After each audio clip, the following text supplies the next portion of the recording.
자, 출발하겠습니다. 오늘은요, 면왕정가입니다. 가사작품이고요. 분량이 좀 길죠? 네, 그래서 일단은 바로 본문으로 들어가기 전에 전체적인 작품의 내용 구성, 즉 줄거리부터 한번 확인하고 그 다음에 본문으로 들어가도록 하겠습니다. 자, 보시죠.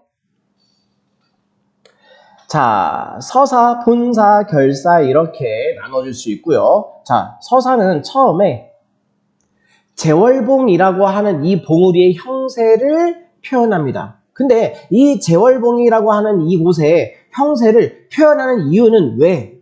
지금 작가인 송수는 면왕정이라고 하는 정자를 지었는데 어디에 지었는가 하면요, 바로 이 제월봉 여기에다 지었어요. 그렇기 때문에 면왕정이 지은 그 위치를 얘기하기 위해서는 제월봉을 언급할 수밖에 없겠죠. 자, 그 다음에요, 서사를 마무리하고 나서 본사 들어가서는요, 자, 면왕정이라고 하는 이 정자 앞에 흐르고 있는 시냇물의 모습을 표현하고 있습니다. 그 다음에 그 시냇물, 그 물가에 기러기가 와서 교태를 부리는 장면도 보여줍니다. 그리고 또 면왕정 그 정자에서 바라보는 산의 모습들을 쫙 표현합니다. 자, 그리고 나서요, 이제 이 면왕정 정자에서 보았던 사계절을 다 얘기해요. 면왕정에서 보았던 봄, 여름, 가을, 겨울이요. 그리고 나서 마지막 결사는요, 자, 속세를 떠나서 자연 속에서 즐기고 있는 생활, 그 다음에 술 마시고 느끼는 취흥, 그리고 호탕한 회포, 그리고 마지막은 역시나 양반가사이기 때문에 임금의 은혜를 얘기할 수밖에 없습니다. 요게 답니다. 이거를 이제 머릿속에 넣고 제가 이제 이 슬라이드를 넘기면서 설명을 하는데 넘겨버리면 이제 이 표가 안 보이잖아요. 그래서 제가 판서한 내용으로 이제 띄워드리도록 하겠습니다. 이걸 보시면서 이제 슬라이드의 본문을 쭉 이제 받아들이시면 되겠습니다. 자, 이제 그러면은 본격적으로 본문 들어가도록 하겠습니다. 무등산 한 줄기 동쪽으로 뻗어 있어 멀리 떨쳐와 제월봉이 되었거늘. 그렇죠. 제월봉에 대한 언급으로 시작합니다. 자, 근데요, 무등산이요, 작가 송순의 고향에 있는 산. 전라남도 담양에 있는 무등산. 근데 그 무등산으로부터 동쪽으로 뻗어 있어요. 근데 거기서부터 조금 더 멀리 떨쳐와서 제월봉이 되었습니다. 그러면은 이 제월봉이라고 하는 이 봉우리는 무등산에서 가까운가요? 좀 많이 떨어져 있죠. 조금 많이 떨어져 있습니다. 자, 그리고 자, 계속해서 이제 이 제월봉이라고 하는 이 봉우리 언급이 계속 이어집니다. 넓은 들판에 무슨 짐작을 하느라 7구비가 한데 모아서 문득문득 버렸는 듯 가운데 구비는 구멍에 든 늙은 용이 선잠을 갓 깨어서 머리를 얹었으니. 자, 이 봉우리가 쫙 산맥이 이어져 있는데요. 자, 7구비가 모아져 있습니다. 그리고 나서 그 구비 그 사이 중에서 가운데 구비. 어디? 가운데 구비에. 근데 거기에 구멍에 든 늙은 용이 선잠을 갓 깨어서 머리를 얹었으니 이거는 비유적인 표현이죠. 늙은 용이 선잠을 갓 깨어서 머리를 얹었으니, 즉 제월봉의 산세가 마치 선잠을 깬 늙은 용의 머리와 같음을 화류법을 통해서 표현하고 있죠. 그리고 여기에다가 이제 아마 면왕정 정자를 짓겠죠. 자, 다음 봅시다. 너럭바위 위에 송죽을 해치고 정자를 얹었는데 구름 탄 청학이 천리를 가리라 두 날개를 버렸는 듯. 자, 위치는 어디요? 그 제월봉 봉우리 그 너럭바위, 넓고 평평한 큰 돌, 그 바위에, 그 위에다가 송죽을 해치고, 자, 소나무 송자에 대나무 죽자, 소나무와 대나무를 해치고 거기 그 자리에다가 털을 잡고 정자를 지었는데, 근데 그 정자의 모양새가 마치 뭐와 같다? 구름을 탄 청학. 즉 이때 구름 탄 청학은 사실은 원관념이 뭐예요? 면왕정 정자죠. 근데 이 청학이 마치 천리를 가리라 하듯이 두 날개를 버리고 있다. 날개, 쫙 펼친 날개 같다. 아마 그러면은 이거 같지 않아요? 그 면왕정 정자의 지붕. 지붕이 이렇게 쫙, 우리나라의 이 기와 지붕은요, 뭔가 날개처럼 쫙 펼쳐진 그 모양새잖아요. 그쵸?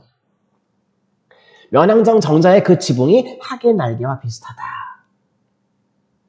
자, 이때 청학이 면왕정 정자가 원관념이다라고 하는 말씀 아까 드렸고요. 근데 하고 많은 것들 중에 우리가 근데 문학작품에서 학이 등장을 해요.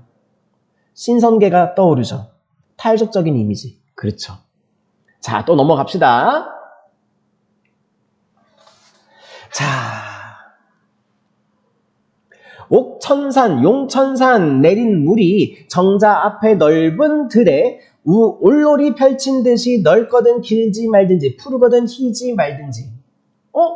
자, 옥천산, 용천산 내린 물이요. 면왕정 정자 앞에 흐르고 있는 물의 그 발원지는 어디서부터 왔어요? 옥천산, 용천산에서부터 쭉 내려와요. 그게 흘러서 면왕정 정자 앞에 쫙 물가가 형성되어 있죠. 근데 그 물이 어떤 모양새인가 봤더니 넓거든 길지 말든지 푸르거든 희지 말든지. 그쵸? 넓은가 봐요. 그러면서 동시에 긴가 봐요. 그리고 푸르고도 흰가 봐요. 근데 보세요. 이게 이제 곧 그 정자 앞에 흐르고 있는 물줄기의 상태인데, 표현상으로 봤을 때는 넓거든 길지 말든지 푸르거든 희지 말든지, 문장 구조가 대꾸법을 취하고 있죠. 자, 이제 정자 앞에 흐르고 있는 시냇물도 확인했습니다. 자, 벌써 본사 온 거예요. 자, 다음이요. 자, 계속해서 흐르고 있는 이 시냇물의 상태를 쫙 얘기를 하고 있는데 계속 진행되고 있습니다. 쌍용이 뒤트는 듯 긴 비단을 펼친 듯 어디로 가느라고 무슨 일이 바빠서 내닫는 듯 따르는 듯 밤낮으로 흐르는 듯. 그쵸? 쌍용이 뒤트는 듯 정자 앞을 흐르고 있는 이 물줄기의 상태가 꽤나 역동적인 모습이에요. 용처럼. 뭐뭐 하는 듯이라고 했으니까 직유법. 그 다음에 또 긴 비단을 펼친 듯, 비단은 고운 섬유의 대명사잖아요. 차분한 모습, 고요한 모습이죠. 역시나 뭐뭐 하는 듯 펼친 듯 하니까 직유법. 또 넘어갑시다. 물가에 모래밭은 눈같이 펼쳤는데 어지러운 기러기는 무엇을 어르느라 앉았다 날았다 모였다 흩어졌다 갈대꽃 사이 두고 울면서 따르는가. 자, 그 물가에 그 시냇물에 이제 모래밭이 있나 봐요. 근데 그게 이제 모래밭이 쫙 펼쳐져 있는데 거기에 뭐가 와서 깃들고 있어요? 기러기가 와서 왔다 갔다 해. 그 기러기가 왔다 갔다 하는 것을 지금 화자가 보고 있어요. 그쵸? 정자 앞으로 흐르는 그 물가 모래밭에 오고 가는 기러기의 모습.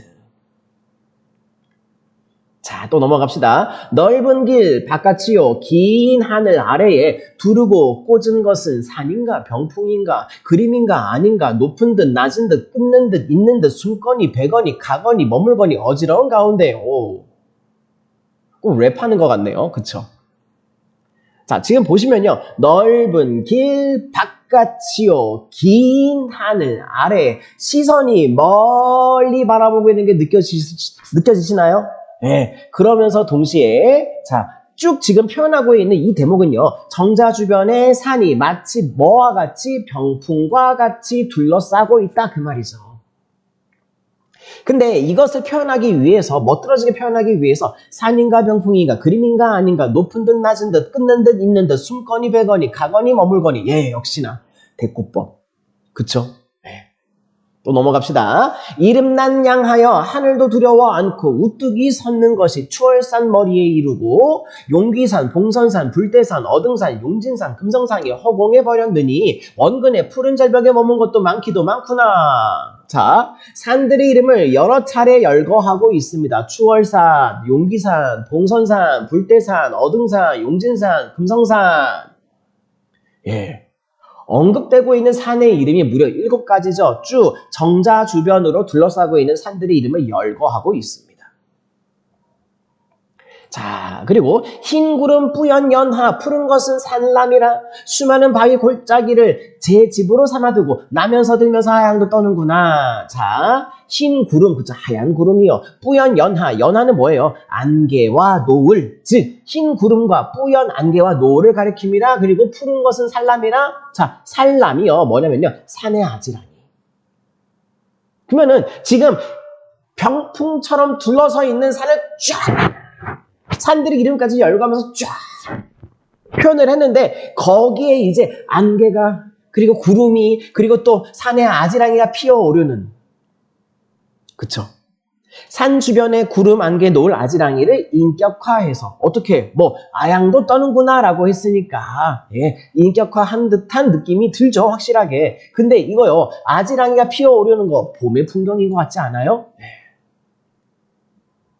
그러니까 벌써 이제 면왕정에서 바라보고 있는 풍경 벌써 봄의 경치로 접어들었습니다. 오르거니 내리거니 하늘로 떠나거니 광야를 건너거니 푸르락 뿔그락 여트락 지트락 석양과 섞여서 가람비마저 뿌리네. 예. 자 일단은요 먼저 표현부터 봅시다. 오르거니 내리거니 하늘로 떠나거니 광야로 건너거니 푸르락 뿔그락 여트락 지트락 그쵸 대꾸법 그쵸. 그리고 나서 지금 이 내용상으로 어떤 내용이에요? 이리저리 움직이고 있는 구름과 안개, 아지랑이 그렇죠. 그런데 푸르락 불그락, 여트락 지트락 색깔, 색채 이미지가 또 활용되고 있죠. 자 넘어갑시다.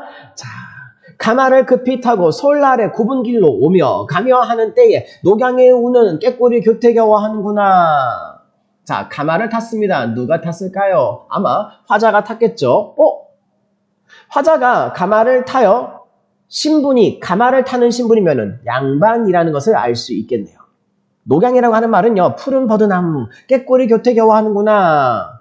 근데 꾀꼬리가 막 이렇게 그 푸른 버드나무 사이에서 막 이제 울고 있대요. 근데 꾀꼬리가 신난 것처럼 보이지만 사실은 지금 가마 타고 가고 있는 누가 신난 거야? 화자가 신나고 흥이 났죠.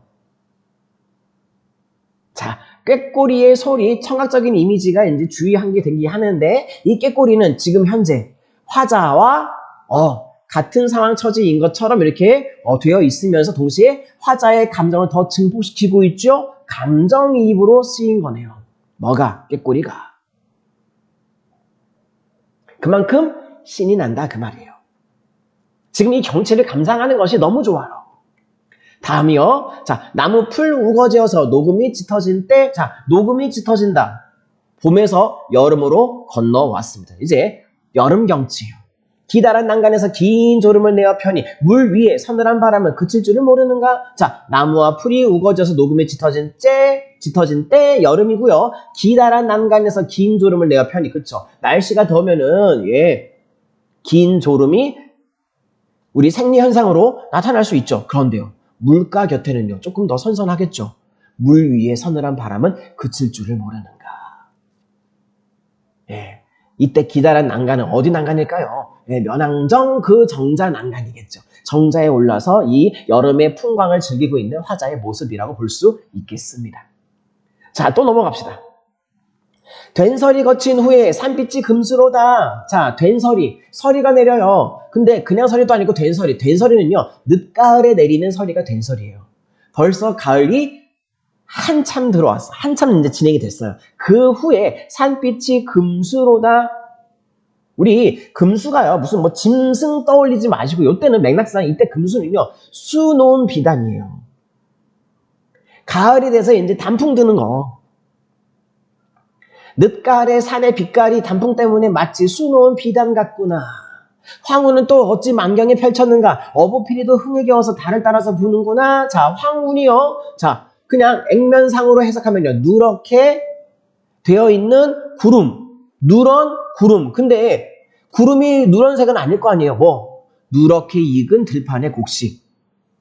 색채 이미지 확인할 수 있고요. 시각적인 이미지 맞죠. 가을이니까 지금 이제 쫙 누렇게 익은 그 들판이 펼쳐지겠죠. 근데 만경에 펼쳤는가? 만경이라고 하는 말, 만개의 이랑. 그쵸? 이 만개의 이랑, 즉 넓은 들판이라는 뜻이에요. 어부의 피리도 흥에 겨워. 화자가 사실은 이 어부피리를 들어서기도 한데 이거와 더불어서 이 소리를 들으니까 더 신나. 역시나 화자의 흥이 난 그 정서가 여기에 반영되어 있습니다. 청각적인 이미지인데 감정이입이죠. 역시나. 이때 어부의 피리도. 자, 또 넘어갑시다. 초목이 다 진 후에 강산이 묻혔거늘 조물주 헌사에서 빙설로 꾸며내니 여기까지 끊어갑시다. 초목이 다 졌다고요? 풀과 나무가 모두 다 지는 때 겨울 같아요. 조물주가 헌사하여 조물주가 그렇게 야단스러워 뭘 했어요? 빙설로 꾸며내니 빙설이 뭔데? 얼음과 눈으로. 그러면 눈이 내렸다는 얘기죠. 겨울이니까 눈 내렸어요. 근데 눈이 내리면 온 세상이 하얗게 변할 거 아니에요. 경국요대 옥해은산이 눈 아래 버렸구나. 경국요대가 뭔데? 아름다운 구슬로 장식한 집과 누각. 근데 진짜 집들을 구슬로 장식했다 그 뜻이 아니죠. 눈이 내려서 온 세상이 눈 결정 때문에 아름다운 구슬이라고 표현을 한 거죠. 눈 덮인 산천을 표현한 말입니다. 그 다음에 옥해은산, 옥같이 맑은 바다와 은빛의 산. 그쵸? 역시나 눈이 내려서 산천이 하얗게 변한 모습을 지금 보여주고 있습니다. 근데 이 천지가 풍성하여서 간데마다 승경이로다, 승경이다라고 하는 말의 뜻은요. 뛰어난 경치다 그 말이죠. 우리 눈 내리고 나서 그 눈 내린 그 설계 경치가 얼마나 멋져요. 벌써 봄, 여름, 가을, 겨울까지 왔습니다. 자, 인간 세상을 떠나와도 내 몸이 쉴 틈 없다. 이것도 보려 하고 저것도 들으려 하고 바람도 쐬려 하고 달도 맞으려 하고 밤일랑 언제 죽고 고기는 언제 낳고 사람은 니다듬며 진꼬질랑 니슬러요. 자, 제가 읽는 와중에 느끼셨죠? 대꾸법 그리고 열거법. 근데 인간 세상을 떠나와도 자, 이때 떠나올 인간 세상은 뭘까요? 속세. 근데 인간 세상 떠나왔는데 할 거 없을 텐데 할 게 되게 많아. 그래서 이것들을 하느라 내가 쉴 틈이 없대요. 근데 사실 그 전부 다 뭐 하느라? 자연을 즐기느라 쉴 틈이 없다 그 얘기죠. 바람도 쐬야 되고요. 달맞이도 가야 되고요. 밤도 주워야 되고요. 고기도 잡아야 되고요. 할 일이 너무 많아요. 자, 다음입니다. 자, 벌써 결사 들어온 거죠. 자, 아침 시간이 모자라니 저녁이라 시를 쏘냐. 자, 이 말이야. 그냥 액면 그대로 읽으면 이게 뭔 말인가 싶어요. 자, 아침 시간 모자라니 저녁이라 시를 쏘냐. 자연을 즐기는 데 있어서 아침 시간도 모자라는데 저녁이 된다고 해서 그게 내가 싫겠느냐 그 말이죠. 그러니까 마냥 그냥 자연을 즐기고 싶다라고 하는 말은 이런 식으로 표현한 거죠. 오늘이 부족하니 내일이라 넉넉하랴. 시간이 없어. 쉴 틈이 없어. 뭐 하느라? 자연을 즐기느라.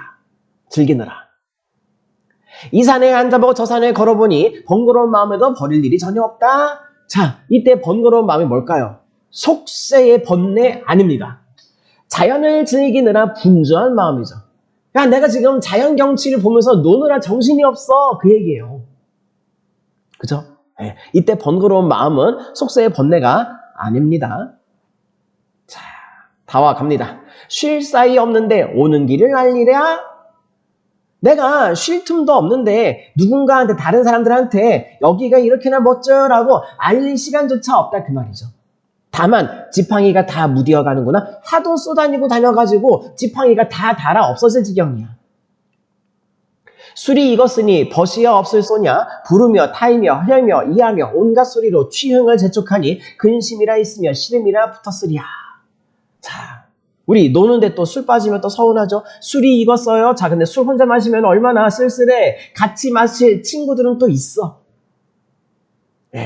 근데 친구들이랑 술 마시는데 부르며 타이며 혀이며 이하며 뭐예요? 노래를 부르게 하며 악기를 타고 또 켜게 하며 악기를 흔들며 그쵸? 술 마시면서 이제 악기 연주하고 노래 부르고 근심할 틈이 없습니다. 근심이라 있으며 시름이라 붙었으랴. 전혀 근심할 틈이 없죠. 자, 노래 부르고 악기 연주하고 전부 다 청각적인 이미지인 거 아시겠죠? 자, 정말 이제 다 와갑니다. 누웠다가 앉았다가 굽혔다가 젖혔다가 읊다가 휘파람 불다가 마음 놓고 노니 천지도 넓디 넓고 세월도 한가하다. 자, 이렇게 놀다 저렇게 놀다 전부 다 여기 나와 있는 이 표현들은 자연에서 누리고 있는 화자의 그 풍류, 흥을 가리키죠.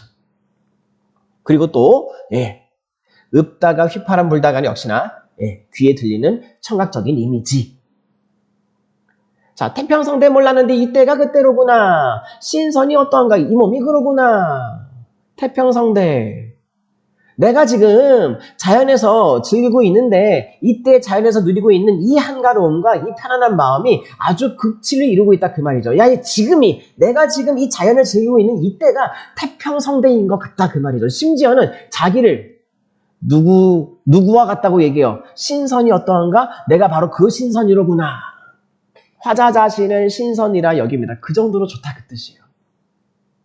신선? 예. 당연히 탈속적인 이미지가 들어가 있습니다. 강산풍월을 거느리고 내 백년을 다 누리면 악양루 위에 이백이 살아온다고 한들 호탕한 회포는 이보다 더할 소냐? 이 몸이 이러함도 역구는 이셨다. 다 왔어요. 강산풍월. 자, 한자 그대로 풀면요. 강, 산, 바람, 달이에요. 근데 자연을 가리키는 몇 가지 소재들을 얘기했지만 사실 모든 자연을 가리키죠. 대유법. 일부분만 언급했지만 전체가 환기되고 있으니까 대유법. 사실상 아름다운 자연의 풍경을 가리킨다 그 뜻이에요. 자, 이 강산풍월을 거느리고 내 백년을 다 누리면 악양루. 자, 악양루가 어딜까요? 자, 중국 동정호에 있는 누각 정자인데 시인 이태백이 풍류를 즐기던 곳. 지금 여기 이 면왕정가에 등장하는 화자하고 비슷하게 살았던 중국의 유명 시인 이태백, 여기 악양루에서 풍류를 즐겼대요. 근데 이 이태백의 이 풍류하고 자기의 풍류를 이제 견주고 있는 거죠. 이 호탕을 해포는 이보다 더할 소냐? 내가 훨씬 더 잘 놀고 있다 그 얘기죠. 즉 풍류의 대명사라 할 수 있는 이백보다 화자 자신의 흥이 더함을 강조하는 거죠. 고사를 인용해 가면서까지 표현하고 있는 거예요. 그리고 마지막에 근데 이렇게 내가 잘 즐기고 잘 놀고 지내는 것도 전부 다 누구 덕분이다. 이 몸이 이러함도 역구는 이셨다. 이 역시 임금의 은혜이도다. 예. 결국에는 신분이 양반이다 보니까 시대적으로 유교 사상이 이제 사회 전반에 깔려 있다 보니까 임금의 은혜를 얘기하지 않을 수가 없습니다. 유교적인 충사상을 엿볼 수 있죠. 자, 정리합시다. 주제는 뭐 당연하죠. 자연 속에서 누리고 있는 그 풍류 그리고 또 임금의 은혜에 대한 감사. 양반가사입니다. 성격 자연 친화적이고요. 풍류적이고 예찬적입니다. 자연에 대한 예찬이니까요.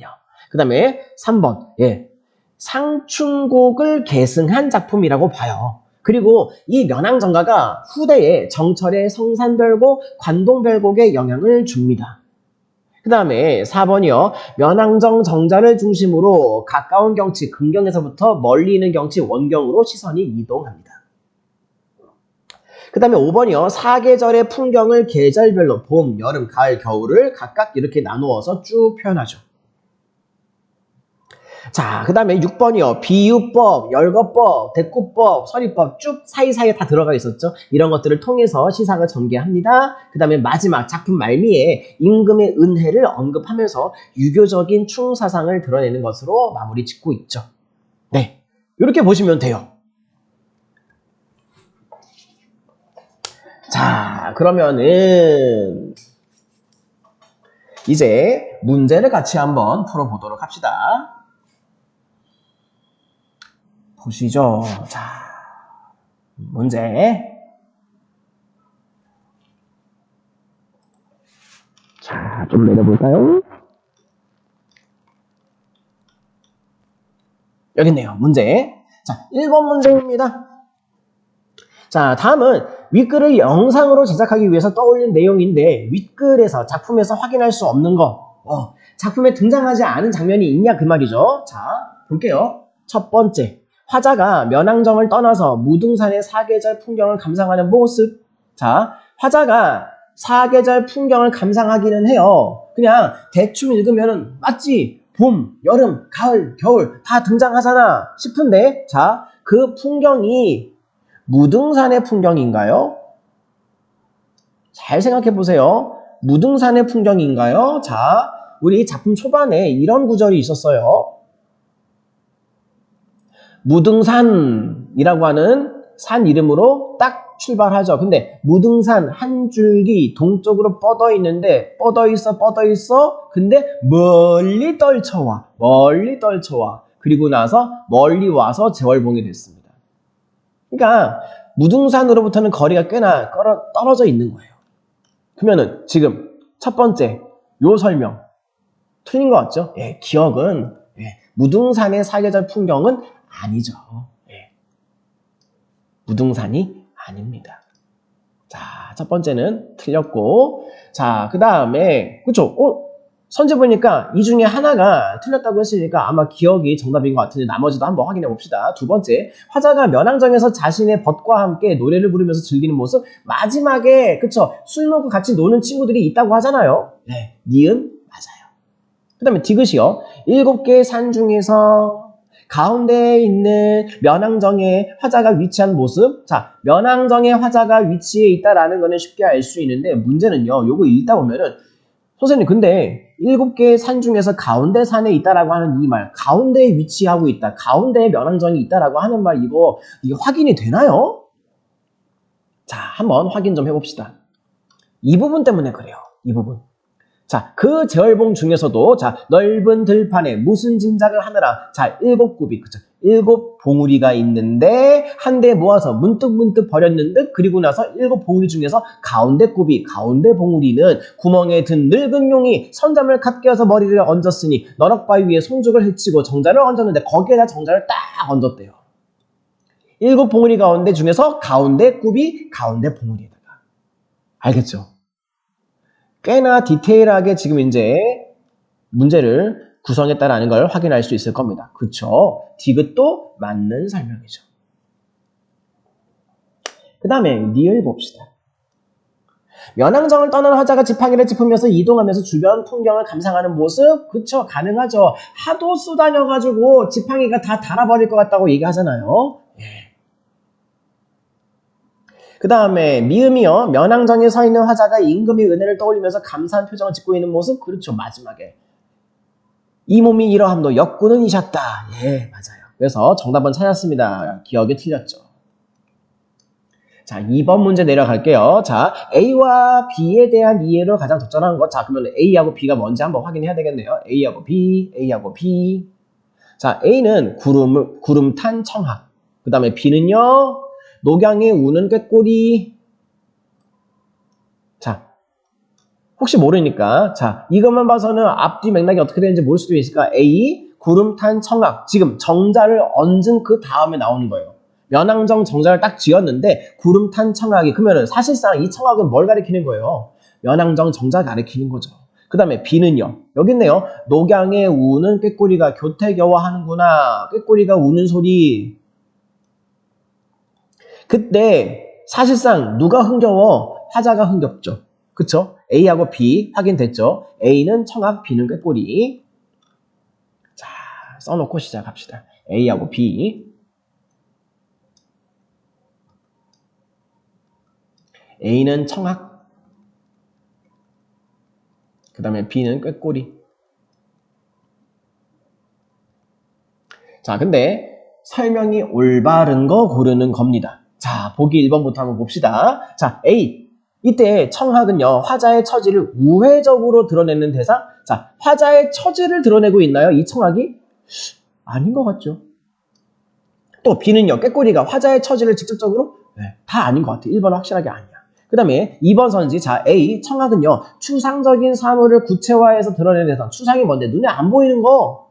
아닌데? 면왕정은요, 추상적인 사물 아니잖아요. 예, 벌써 틀렸어. 그 다음에 또 B는요. 화자의 이동 경로를 구체적으로 드러내는 대상이 꾀꼬리인가요? 아니죠. 예, 2번도 틀렸네요. 그 다음에 선제 3번이요. A. 청학은 이상적인 세계의 몽환적인 분위기를 환기하는 대상이고 이거 속으면 안 됩니다. 자, 실제로 신성계를 나타내는 학. 그 학에 집중해서 나는 이 학을 지금 신선을 표현하기 위해서 학을 불러왔어 라고 한다면은 이 전반부의 설명이 맞겠죠. 이상적인 세계, 몽환적인 분위기. 근데 사실은 지금 뭘 얘기하고 싶은 거야? 원관념이 뭐예요? 면왕정 정자. 근데 면왕정 정자가 이제 청학으로 비유가 됐는데 자, 면, 앙, 정, 이 정자가 이상적인 세계, 몽환적인 분위기를 한계하는 대상. 이상적 세계인가요? 아니야. 현실 속에 있는 물리적인 대상이잖아요. 이상적인 세계 아니에요. 현실 속에 있는 소재지. 그죠? 얘는 면왕정 정자는 현실 속의 소재입니다.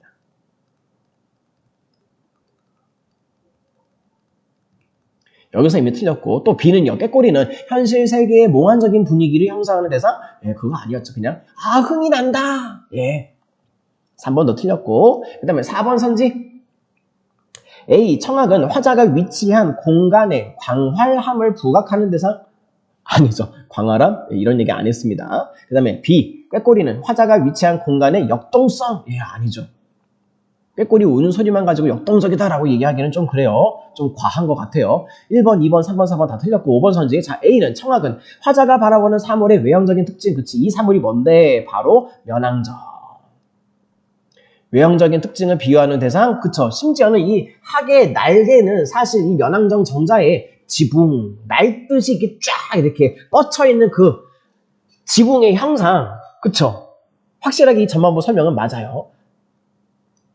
그 다음에 후반부 B는요. 꾀꼬리는 풍경을 바라보는 화자의 정서가 투영된 대상? 화자의 정서가 투영됐다. 감정이입 맞죠? 네, 감정이입 맞습니다.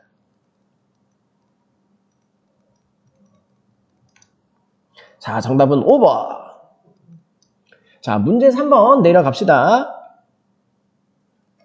문제 3번은요. 자, 가 대목과 보기를 비교해서 가 대목, 그 다음에 보기의 내용을 비교해서 감상한 내용으로 적절하지 않은 것. 자, 그러면은 가 대목을 한번 볼게요. 가 대목. 쭉 올라갑시다.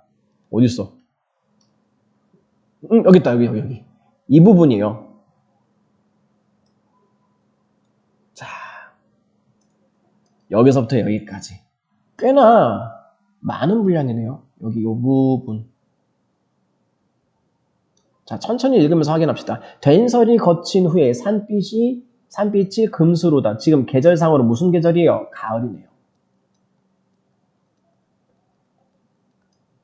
그쵸? 가을을 알 수 있게 해주는 이제 단어들이 등장했습니다. 황후는요, 그쵸? 누렇게 익은 그 곡식들. 그 황후는 또 어찌 만경에 펼쳤는가, 넓은 들판에 펼쳐져 있는가, 어부의 피리도 흥에 겨워서 달을 따라부는구나. 이 화자도 겁나 아주 흥에 겨워 있습니다. 아주 신난 상황이에요. 초목이 다 진 후에 근데요, 가을만 있는 게 아니네. 자, 지금 한번 표시를 한번 해봅시다. 된설이, 그 다음에 산빛이 금수로다. 얘네들은 다 가을을 가리키고요. 그 다음에요, 초목이 다 지고 나서 강산에 묻혔다. 조물주가 헌산하여. 조물주가 이제 야단스러워서 빙설로 꾸며내니 얘는요, 빙설, 눈, 얼음, 그쵸? 겨울을 가리키죠. 그러니까 가을도 나오고요, 겨울도 나옵니다.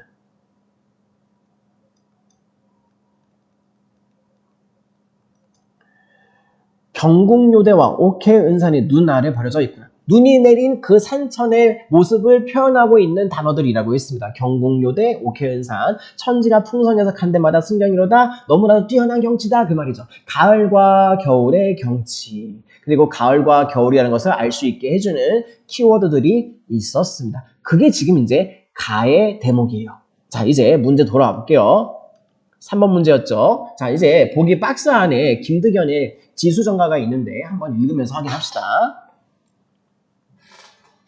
자, 형광펜으로 한번 바꿔보고. 기러기 한 소리에 기러기가 우는 소리도 있고요. 맑은 소리, 설이요. 가을인가? 설이 가을임을 알 수 있고요. 그 다음에 또 산빛이 변하여 금수로 꾸몄으니 면왕정거랑 똑같은 표현이 있네요. 산빛이 금수로 변했다고. 이거 뭐예요? 산빛이 수놓은 비단처럼 됐다. 역시나 단풍이 들었다 그 얘기죠. 가을을 가리킵니다. 곡구암 반탐이, 곡구암 반탐. 자, 지명 이름 나오네요. 자, 곡구암 반탐 지명. 구체적인 지명. 그림이 되어서 동구에 잠겨있다. 밝은 달이 떠올라서 소나무에 비추거든 검은고 가로앉고 난간에 기대니 깃 옷을 입은 손님은 다 나를 찾아와. 손님이 찾아오네요. 손님이 나를 찾아와. 눈에 가득 보이도다. 세모에 날씨차고 온 산에 눈 덮이니 눈 내리고 있어. 인정은 끊어지고 우는 새도 없는 때. 자, 이제 오가는 어떤 인접도 없어. 지금 눈 때문에 그래요. 겨울 돼서 추워서. 그러면은 가을뿐만 아니라 여기도 겨울을 보여주고 있네요. 자, 그런데 세모의 날씨 차고 온산에 눈 덮이니 인적은 끊어지고 우는 새도 없는 때 뭐뭐에 뭐뭐하고 뭐뭐에 뭐뭐하고 문장 구조가 여기하고 여기 사이에 대꾸법. 그쵸? 언덕과 골짜기는 백옥궁궐 경요구리 되었거늘 왜? 눈이 내렸기 때문에 온 세상이 하얗게 변했다라고 하는 것을 백옥궁궐 경요굴로 표현하고 있습니다. 이렇게 보시면요. 굉장히 유사한 게 많죠. 가을과 겨울을 보여주고 있고요. 몇 가지 키워드를 가지고 이 계절적인 느낌을 물씬 풍겨나게 하고 있습니다. 이렇게 보았을 때 적절하지 않은 것 찾기예요. 선지 1번 한번 볼게요. 우리 면항정가의 내용과 달리 보기는 구체적인 지명들을 언급을 해서 화자가 바라보고 있는 풍경을 제시하고 있다. 구체적인 지명들 보기 나오나요? 그쵸. 요거 곡구암 반탐. 그쵸. 곡구암 반탐.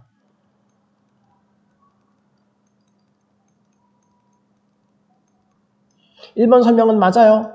그 다음에 (2번) 설명이요. 가는요, 물음의 방식을 통해서 가을 들판의 풍요로움을 부각하고, 가에서 물음의 방식이 있나요? 볼까요? 만경에 펼쳤는가? 그쵸. 네, 있네요. 물음의 방식이 있네요. 그 다음에,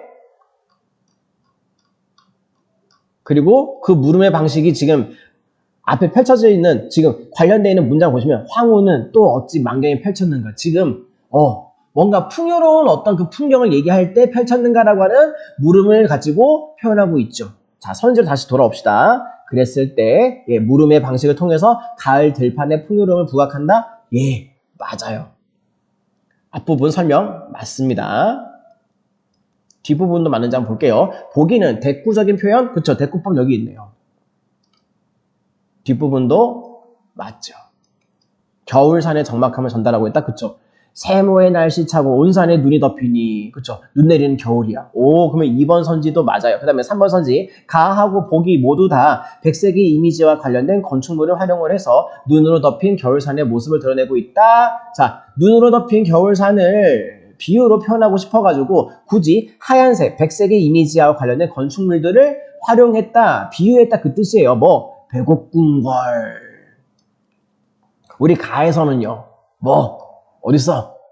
여기 옥회현상 경국요대 이런 것들, 그쵸? 네.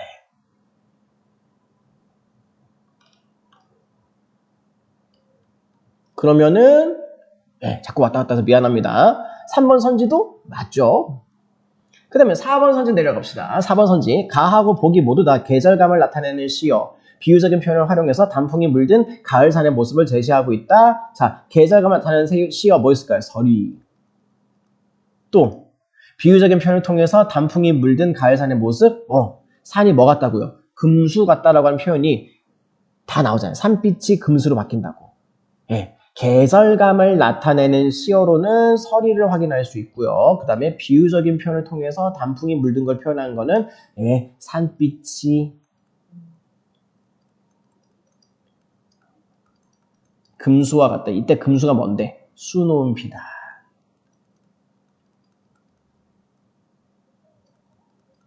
그쵸? 그러면 4번 선지도 맞아요. 5번 선지요. 가하고 보기 모두 다 시간적인 배경과 청각적인 이미지를 연관시켜서 화자가 자신을 찾은 대상들과 함께 풍경을 즐기는 모습을 드러내고 있다. 화자가 자신을 찾은 대상을, 화자를 찾아오는 대상들이 있는 거 확실하게 보기에는 있었죠. 누가 찾아왔어? 손님들이 찾아오죠.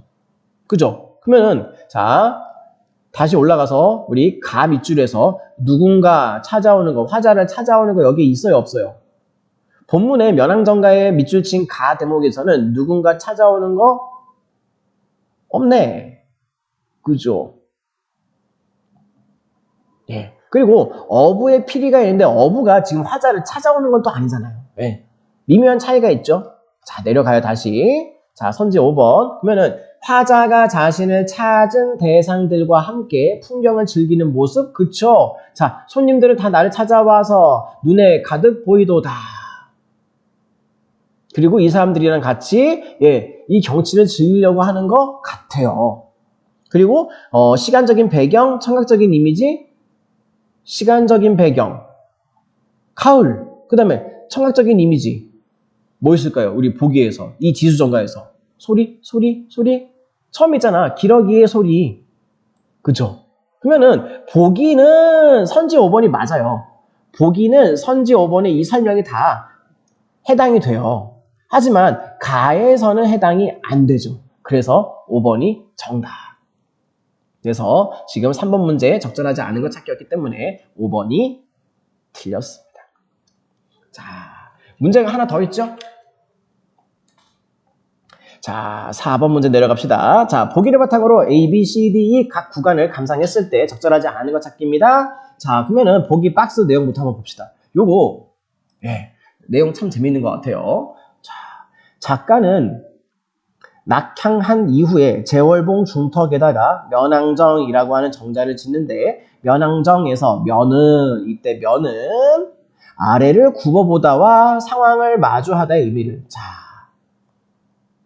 그 다음에 앙은요, 위를 우러러보다, 그 다음에 또는 상황을 되돌아보다의 의미를 지니고 있다. 자, 이따가 문제 풀면서 쓰이게 될 텐데, 면이라고 하는 말의 의미, 그 다음에 앙이라고 하는 말의 의미가 약간 서로 다르죠.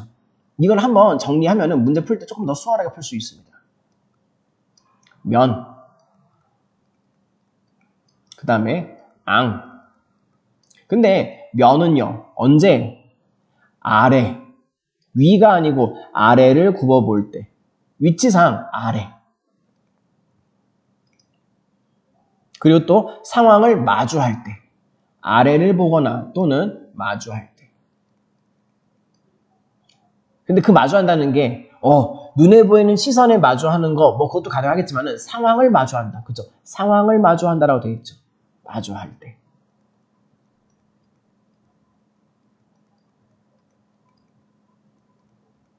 그 다음에 앙은요. 앙은 위를 우러러보다. 아래가 아니고 위입니다. 위. 그리고 또 상황을 되돌아보다.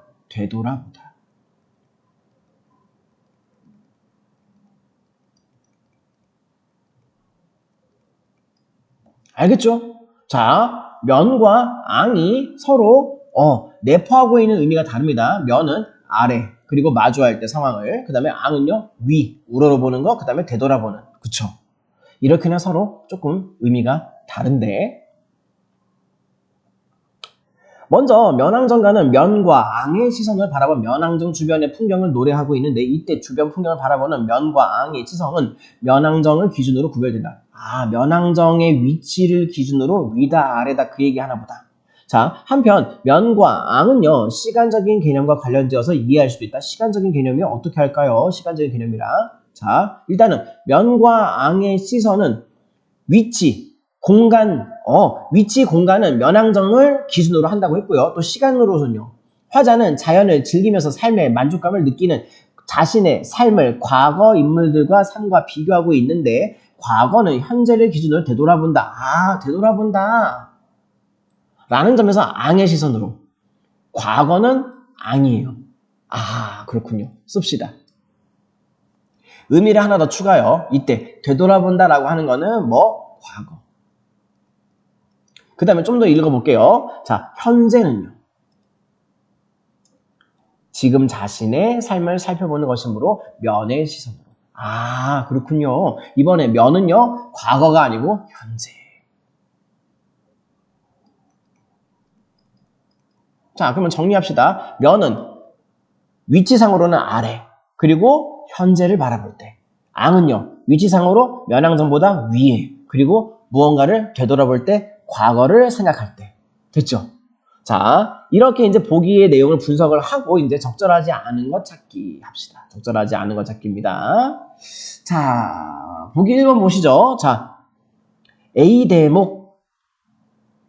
일단은, 자, 지금 작은 따옴표로 지금 이제 인용을 해서 우리가 이 선지를 읽기만 해도 머릿속에 떠오를 수 있게끔 지금 하고 있는데 정자 앞에 넓은 들에 흐르는 물과 물가의 모래밭을 날고 있는 기러기는 면의 시선으로 바라본 면왕정 주변 풍경에 해당하겠군. 그쵸? 면왕정을 기준으로 삼았을 때, 그쵸? 면의 시선으로, 왜? 막 위로 우러러 보는 게 아니잖아요. 예, 위쪽이 아니잖아. 그러면은 앙이 아니고 면의 시선으로라고 하는 말 가능하겠죠.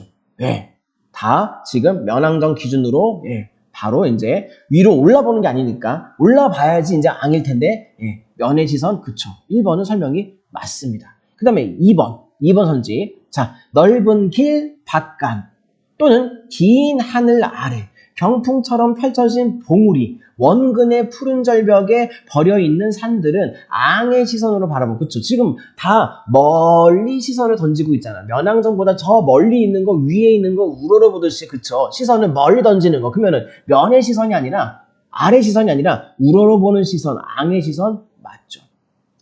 2번도 맞습니다. 그 다음에 3번 선지 흰 구름이 뿌연 연화가 뭔데 안개와 노을 그 다음에 산람, 산아지랑이가 오르거니 내리거니 하면서 하늘로 떠나거나 면왕정보다 아래에 있는 광야를 건너가는 모습은 면과 앙의 시선을 모두 사용? 자, 모두 사용하고 있는 거 맞나요? 보세요. 일단은 면왕정보다 아래에 있는 광야를 건너가는 모습 이 부분은요. 아래에 있는 이라고 했으니까 지금 밑줄 친 요거는 면이겠네요. 그 다음에요. 흰 구름 뿌연 연화 그 다음에 산아지랑이 그 다음에 오르거니 내리거니 하늘로 떠나거나 여기까지는요. 전반부에는 요 밑줄은요.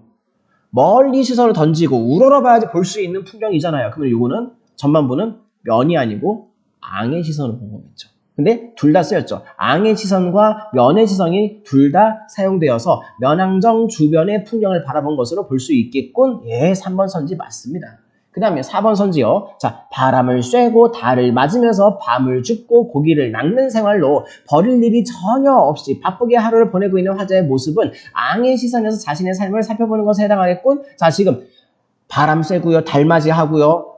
밤 주우러 가야 되고요. 고기 낚시도 해야 되고요. 이런 것들 때문에 막 너무 바빠. 하루하루가 다 바쁘게 보내고 있는 거 지금 다 과거 얘기예요? 현재 얘기예요? 4번 선지 얘기는 전부 다 현재 얘기잖아요. 과거가 아니고 현재입니다. 그러면은 앙으로 봐야 돼? 면으로 봐야 돼? 현재면은 여기 있네. 현재면은 면으로 봐야죠. 현재이기 때문에 면으로 봐야 되는데 지금 앙의 시선에서라고 하는 게 틀렸겠네요. 앙이 아니고 면. 그러면 정답은 4번. 그쵸? 정답은 찾았어. 앙의 시선이 아니고 면의 시선으로라고 얘기를 해야 돼요. 그 다음에 5번 선지 한번 확인해 봅시다. 이때가 태평성대라고 평가하고 과거의 인물인 악양루 위에 이태백과 비교하면서 자신의 호탕한 회포가 부족함이 없다고 말하는 화자의 모습은 면과 앙의 시선을 모두 다 사용해서 자신의 삶을 살펴보는 것에 해당하겠군. 자, 면은요. 현재. 앙은요. 과거. 자, 그러면은 과거 얘기에 해당하는 게 뭐 있을까요? 악양루 위에 200 그게 과거의 인물이잖아요. 이 부분은 뭐야? 앙이죠. 그 다음에 이때 지금 내가 지금 막 자연을 즐기면서 놀고 있는 이때가 태평성대라고 얘기하는 거는 지금 현재 그쵸? 이 부분 그쵸? 그러면은 면과 앙이 전부 다 사용되고 있다. 그래서 자신의 삶을 살펴보고 있다. 맞죠? 5번 설명도 맞습니다. 정답은 찾았죠? 아까 4번이 틀렸어요. 예, 요렇게 해서 문제 4개 다 확인했습니다. 요렇게 마무리하시면 되겠네요. 수고하셨습니다.